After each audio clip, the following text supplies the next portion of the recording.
Hi, welcome to Plog, day 23. I'm Lizzy. I'm Zenith. Before we started filming this, Zenith wiped her nose No, on I me. didn't. I dried my teeth on your t-shirt. That's fine then. Okay, fine. So what was the first thing we did today? I did Lizzy's nails. Okay, let's go.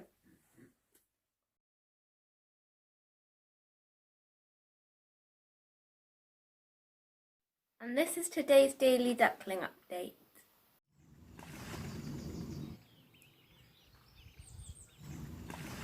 And now over to Dad with the garden. Right, yeah, we've had no significant rain for a few days now, so I spent an hour or two watering the plants in the garden.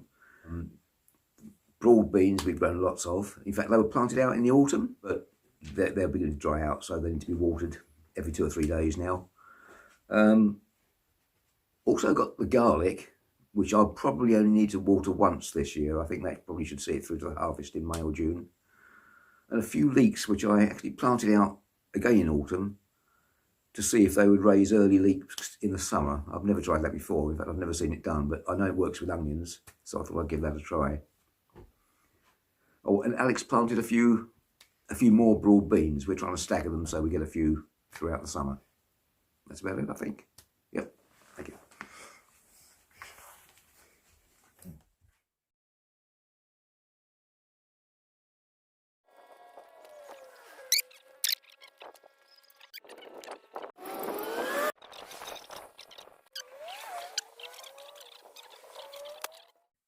And then I thought that it would be interesting to talk about other people's plague experiences in different countries, because I know people in different countries.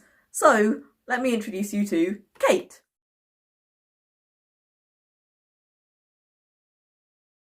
Okay, so this is Kate. What country are you in? I'm in Romania. Yeah, and how do we know each other? We're friends. We work together, and then you drag me to the climbing wall. Yes, not as forcefully as you make it sound, but yes, that is 100% what happened. I think we had 60 or 70 people infected when they decided they're closing down schools, and then they closed down schools on a Wednesday.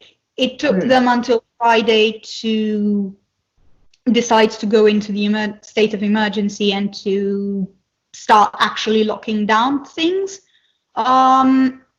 So I think we just about hit 100 when they decided that we're going to close everything. No deaths. Not 100 deaths. Okay. No deaths. It's been a month to the day since they closed schools and public institutions. And on the 16th, they declared a state of emergency so they could do things more easily. At first, many people thought it was an overreaction because we thought, well, Italy and Spain and places that have it very bad just made mistakes. We're not going to make the same mistakes. We're good. But after a while, I think even the most convinced, even the people who are most convinced that no, it's too much, changed their mind.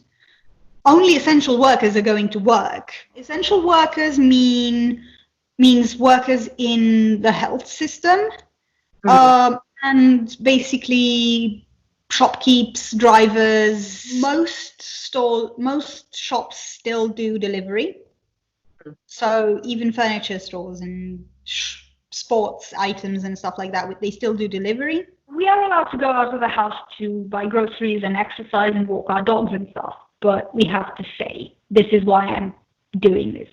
So to get out of the house, you have to have some paperwork with you. You have to have an ID and a slip of paper where you declare on that where you'll go, who you are, where you're going, for how long you'll be gone. I think what route you're going to take. They have a system of fines in place.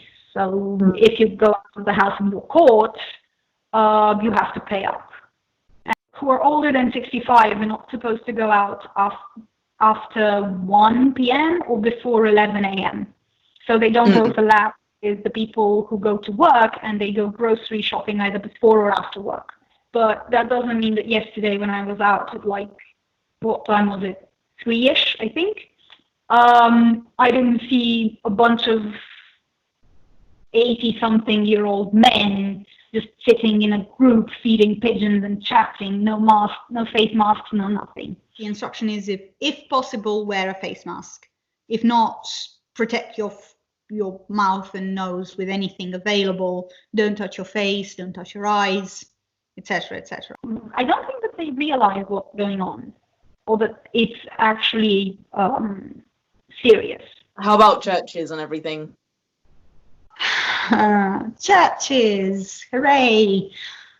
Funny thing, there has been close to the beginning of the pandemic, there has been a controversial issue with a priest somewhere in Constanza just giving communion to about 100 people. We give communion basically, we spoon feed wine to a line of people, and it's the same spoon. Oh, that sounds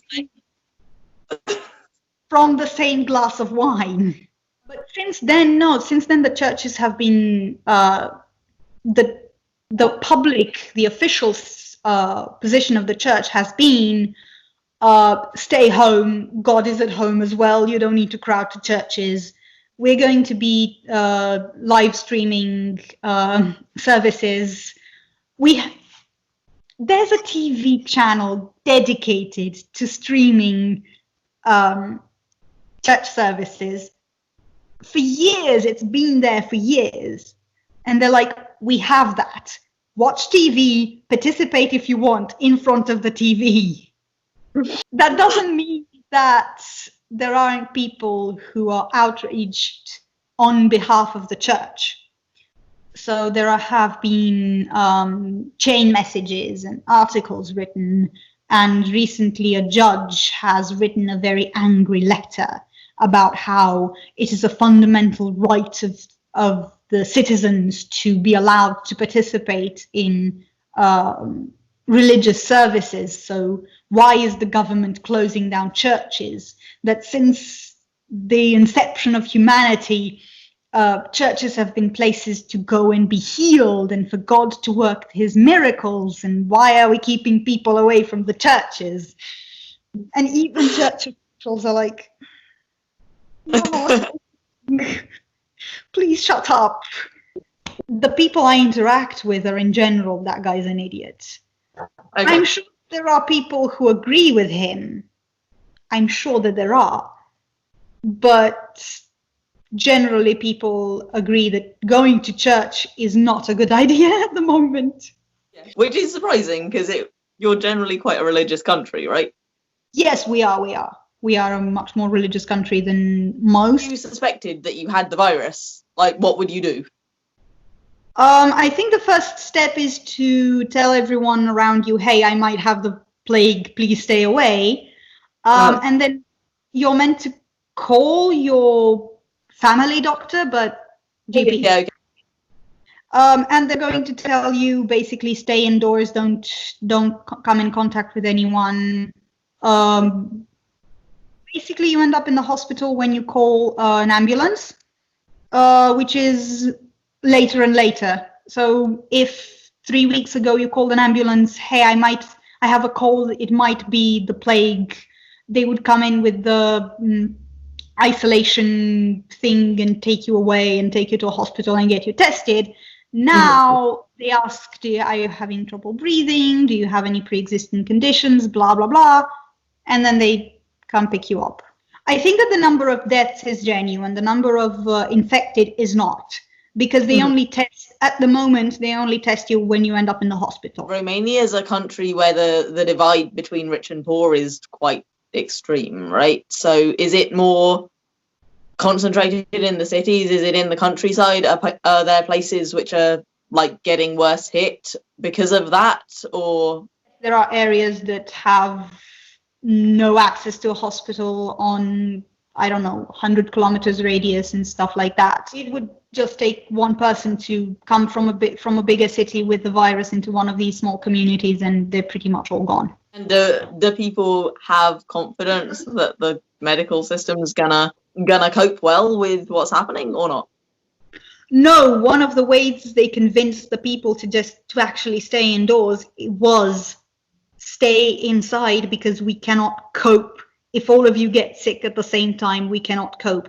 And it has been said openly that the medical system cannot cope with the amount of infected if we don't follow the rules. And if we're not sure that even with the measures, the medical system will cope at peak.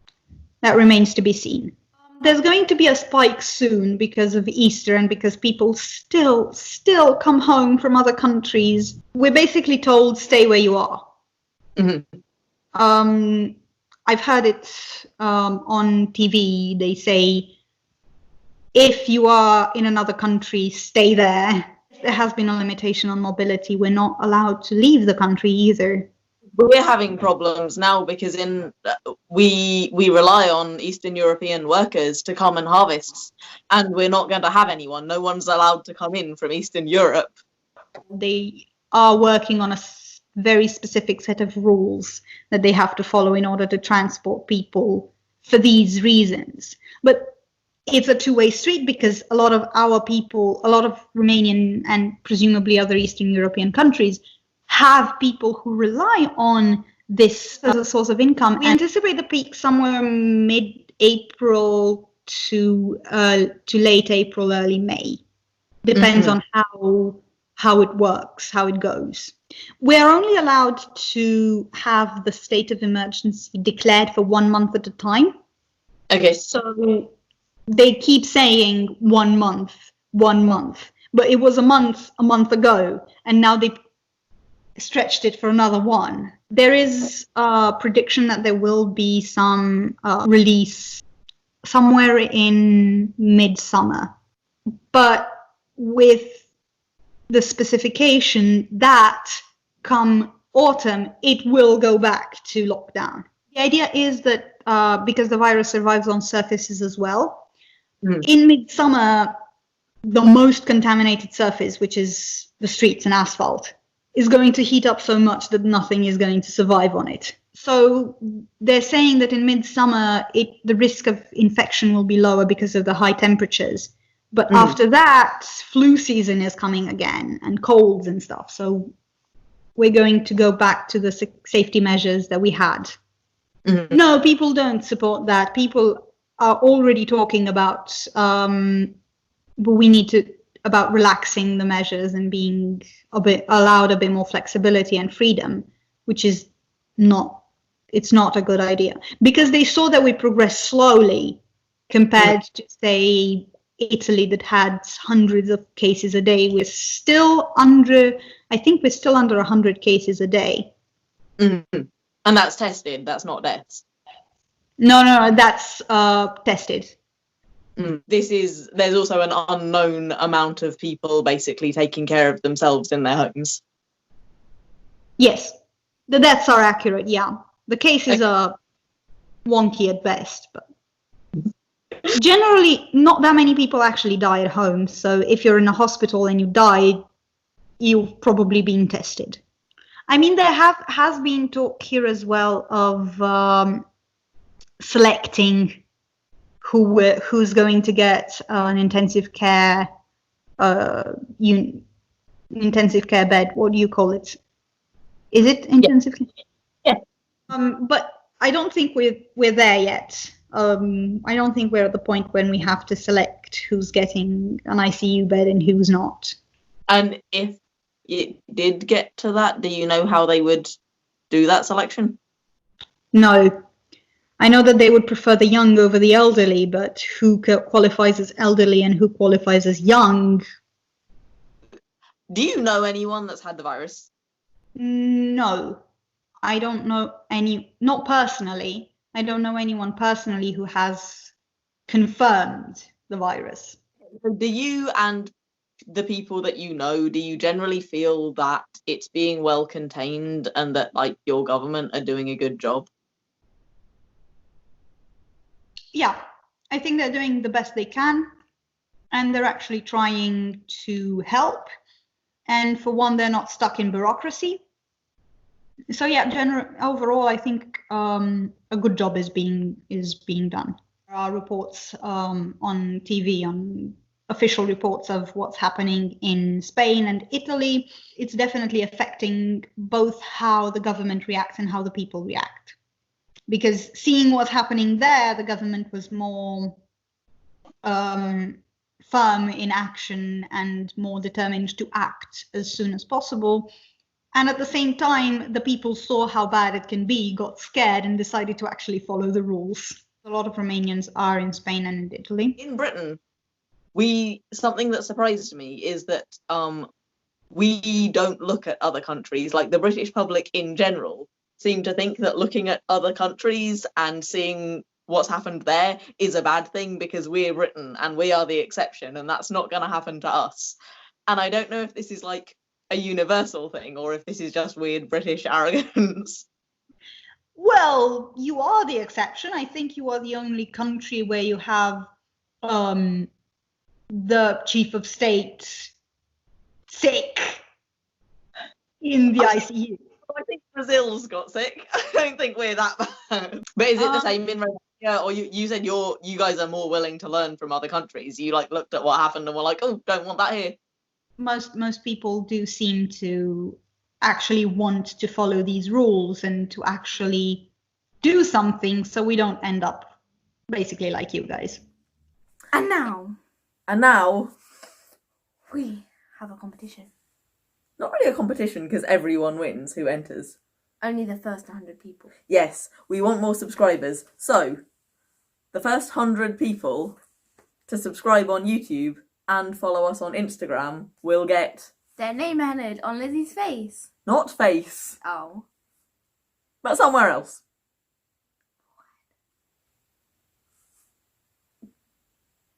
Okay, do you have anything else to add? Nope. Okay, see you tomorrow. Bye-bye.